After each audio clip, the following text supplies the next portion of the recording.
فرهدين بقى في الصيف، يبقى نجري نعمل الأكلة السهلة السريعة البسيطة الجميلة دي. نقول بسم الله ونجيب كوب معياري من المكرونة، أي نوع مكرونة موجودة متوفر في البيت. هنحتاج أي نوع مكرونة، احنا كده كده هنضربه في الخلاط ونشوف مع بعض هنضربه ونعمله ازاي في الخليط. وسلقتها وحطيتها طبعا على مية تكون غلت، وحطيتها في معاها معلقة كبيرة من الزيت وسبتها تغلي حتى لو اتهرت مني مش اي مشكلة. بغسلها واصفيها زي ما انتم شايفين، بغسلها كويس خالص من مية النشا اللي نزلتها المكرونة وبصفيها وبسيبها على جنب. جبت كوب مليان من اللبن وحوالي معلقة ونص من النشا وحوالي ربع معلقة صغيرة من الفانيليا، وكل ده هضربه بايدي كويس خالص عشان تندمج النشا كويس في اللبن. وهنا جبت الحلة على النار وحطيت فيها حوالي لتر وربع من اللبن، حوالي لتر وربع من اللبن فقط. وهنا خطوة اختيارية، عايزة اعملها ماشي، مش عايزة اعملها جبت العيش الفينو قطعته بالشكل ده. لو انا عايزة استغنى عن خطوة الفينو ازود نشا هيبقى حوالي ربع كوب من النشا.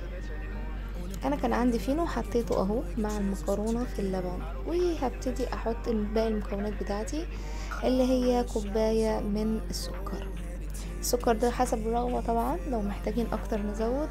انا حسيتها في الاخر خالص ان هي محتاجة سكر فخدت مني كوب وربع من السكر. عندي هاند بلندر او كبة او خلاط، ويفضل في الخلاط اكيد طبعا اسرع واسهل. وتضربيهم كويس خالص خالص لحد ما ينعموا معاكي. وبعدين حطيت خليط النشا بتاعي، بصوا تقل معايا القوام ازاي زي ما انتم شايفين، خليط النشا باللبن بالفانيليا. ونهيت بالقشطة، كان عندي حبة من القشطة البلدي او القشطة العادية الجاهزة، كان عندي حبة من القشطة الجاهزة وحطيتها. والربع كوب اهو من السكر عشان انا حسيتها محتاجة سكر، حطيت ربع يبقى كده كوب وربع من السكر. اخر حاجة كيس من الكريم شانتيه او حوالي ربع كوب من الكريم شانتيه الخام. دهنت الصينية كويس خالص من السمنة، كان عندي سمنة بلدي اللي احنا عملناها مع بعض قبل كده في فيديو شوفوها على القناة. عايزة اقول لكم ان انا بعملها تحفة وخرافة بكل سهولة في البيت. بسيبها تبرد خالص وبجيب جاهز خليط اللي هدهنه بيه الوش، اللي هو معلقتين كبار من السمنة البلدي اللي عملناها مع بعض قبل كده، حلوة جدا جدا. عايزة اقول لكم بتدي تيستي رائع رائع رائع. ومعلقة كبيرة من العسل النحل. بصوا انا العسل النحل بتاعي كان جامد او ماسك نفسه في التلاجة، والزبدة او السمنة بحرارة الغرفة، فدمجتهم مع بعض فعملوا معايا زي العجينة كده. هو ده القوام المظبوط اللي انا محتاجاه. هدهن بيه الوش بعد ما هديت خالص، هي مبردتش بس هديت وتماسكت كده زي قوام المهلبية زي ما احنا شايفين. وابتدي احطها في الرف على الشواية على طول من فوق، مش محتاجة خالص تسوية من تحت، هسويها على الشواية من فوق لحد ما ادتني اللون القمر اللي انتوا شايفينه ده. حاجه كده في منتهى اللذاذه ومنتهى الانتعاش. عايزه اقول لكم ان انا سبتها صح ليله في التلاجة، ما ننساش لو احنا عايزين نحطها على طول مفيش مشكله، بس بتبقى سايبه ومش متماسكه لما بتطلع مني في الفرن.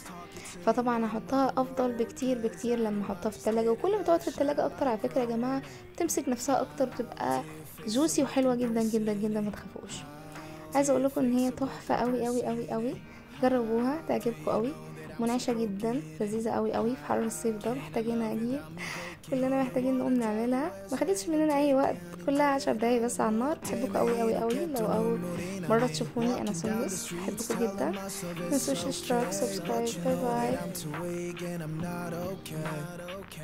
Remedy on my hands 네 자신을 고쳐볼게 그러면 나도 완벽한 사람이 되어 정갈한 different okay 친구들한테 내 상태에 대해서 말하는 것도 안돼 I don't know how long I'm going to last yeah. 오늘 밤 나는 방전이 또 되어 방한 충전기에 나를 또 꽂아 I don't think I can do this anymore